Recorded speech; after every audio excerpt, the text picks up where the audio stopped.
Bonjour, Monsieur Grenon. Bonjour, madame. Vous avez 85 ans, vous êtes né en 1932, vous êtes né à Québec. Oui. Donc, vous grandissez à Québec. Votre famille, qu'est-ce qu'ils font, vos parents? Votre père, il fait quoi? Mon père est valet service au Château Frontenac. Et ma mère reste à la maison. Vous êtes d'une famille de combien d'enfants? On est 4, une fille, 3 gars. Et là, j'imagine que, bon, c'est dans les années 30, les années 40, les rôles à la maison sont vraiment bien établis. Les garçons font ça, les filles font ça. C'est quoi les rôles de chacun? Moi, dans ce temps-là, j'allais à l'école. J'avais un frère qui travaillait, le plus vieux, et le deuxième est allé à l'école, et ma soeur restait à la maison. Donc, votre sœur n'allait pas à l'école à ce moment-là? Non.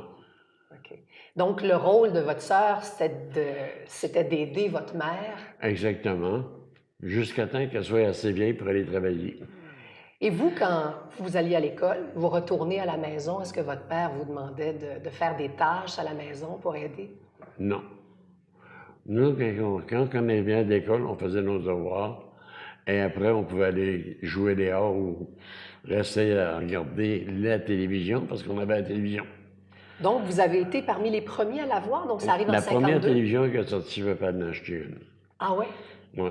Hey, racontez-moi ce moment-là, ça devait être magique. C'était, comment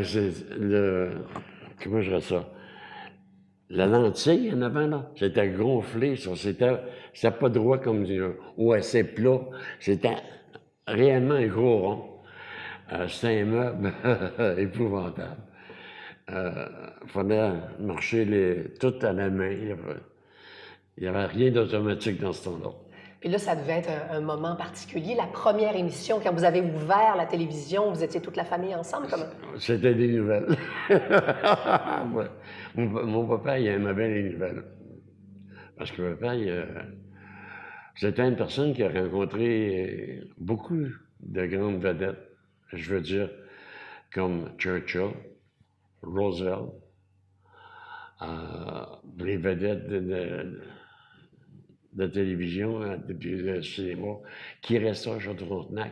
Mon père était valet, donc c'est lui qui allait porter le linge dans les chambres. C'est lui qui rencontrait la personne, c'est lui qui prenait le pouvoir. Ça, c'est important. Est-ce que vous avez raconté des anecdotes sur Churchill ou sur Roosevelt, par exemple, ou d'autres artistes? Non, papa, ce qui se passait dans le Château-Frontenac, excusez, ça restait au château. Papa ne disait rien. Il nous disait, bien aujourd'hui, j'ai été dans le chambre de Churchill, demain j'ai fait ci, j'ai ça. Mais il ne nous disait pas ce qui pouvait se passer dans le château, les conférences qu'il y avait ou n'importe quoi. Il ne nous disait rien de ça. On aurait dit que c'était pour le château, ça restait dans le château. Est-ce que vous allez vous marier jeune? Je me suis marié à 21 ans. Parlez-moi de votre femme. J'ai rencontré mon épouse. Dans ce temps-là, je travaillais le soir dans un théâtre, au Théâtre Cartier à Québec. Et j'ai rencontré mon épouse comme ceci. J'ai trouvé qu'elle avait un beau manteau très blanc. J'ai trouvé que c'était beau. J'ai trouvé belle. Donc, j'ai été la chercher en ligne. J'ai dit, voulez-vous rentrer tout de suite? Je vais vous donner une place. Donc, elle était debout en arrière. Puis, à la fin du film, j'ai demandé d'aller la conduire. Là, on s'est fait quelques rencontres. Et 6 mois après, on se mariait. Et on a été 35 ans ensemble. Ça a été un grand amour? Grand amour. Elle est morte du cancer. Même aujourd'hui, j'ai encore ces photos à la maison. J'y pense souvent. On a eu une fille, après ça, c'est tout. Quand vous vous mariez, donc vous avez 21 ans, et je sais qu'à ce moment-là, vous allez décider, pas longtemps après, de partir, de quitter Québec pour aller vers Montréal. Oui. Pourquoi? Le patron de mon épouse a ouvert une succursale à Montréal. Puis il a demandé à mon épouse de venir à Montréal. Il nous payait le déménagement parce qu'elle avait besoin. Elle était très bonne dans le looping. C'est quoi ça, le looping? C'est un grand cercle rond. C'est toutes des mailles. C'est toutes des aiguilles à chaque. Puis c'est pour mettre les mailles, comme faire des bas, ou faire des gants, ou faire des trucs. Puis ça tournait tout le temps. Donc, votre femme travaillait. Travaillait. Vous, parce que je sais qu'il y a des hommes qui n'étaient pas très pour ça que leur femme travaille à ce moment-là, à cette époque-là. Vous, ça vous dérangeait pas que votre femme travaille? Non, mais non, parce que ça nous permettait de faire des belles choses. Premièrement, d'avoir des beaux véhicules, que ma femme se gâtait, de faire énormément de beaux voyages. On a eu une belle vie. Donc, vous arrivez à Montréal, vous installez dans quel quartier? On s'installe sur la rue Cartier, près de Jean Talon. Donc, c'est le quartier italien. À Oui. l'époque, donc à l'époque, il y a déjà la J'ai- communauté italienne est déjà implantée. Est-ce que vous Oui. vous parlez les francophones, les anglophones, les Italiens? Certainement, j'ai trouvé que les Italiens, c'est de très bons amis. Ils étaient prêts à nous aider en tout temps. Réellement, non, je veux dire, c'est un coin, pour la première fois que j'arrivais à Montréal, que j'ai trouvé très bien.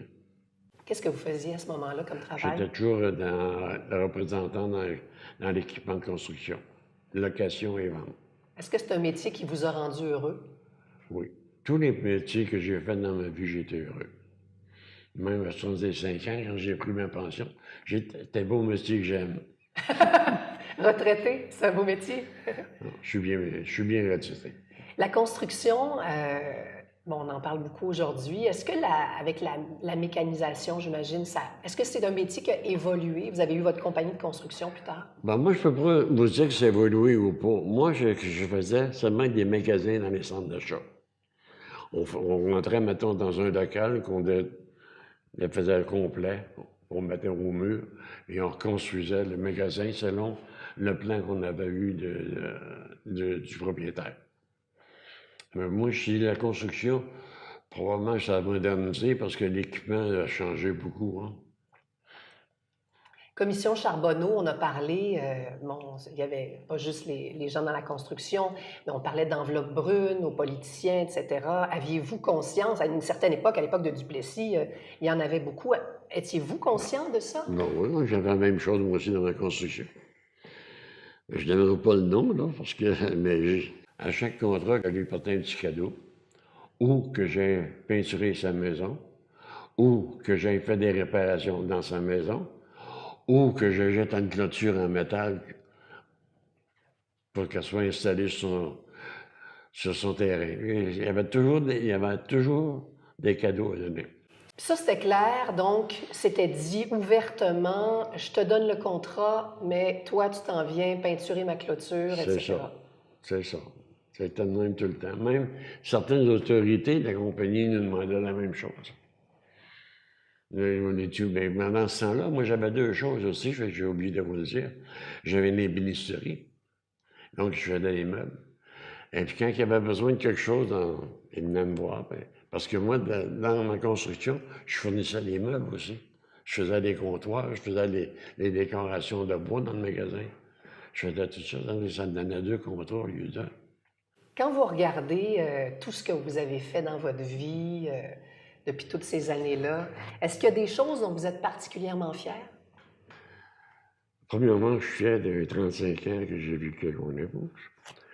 C'était 35 ans de beau bonheur. Et puis, moi, je trouve que j'ai eu une très belle vie. Je n'ai pas été malade. Là, j'ai des petits bobos, c'est normal à l'âge que je suis rendu. Mais j'ai eu une très, très belle vie. J'ai pu voyager tant que j'ai voulu.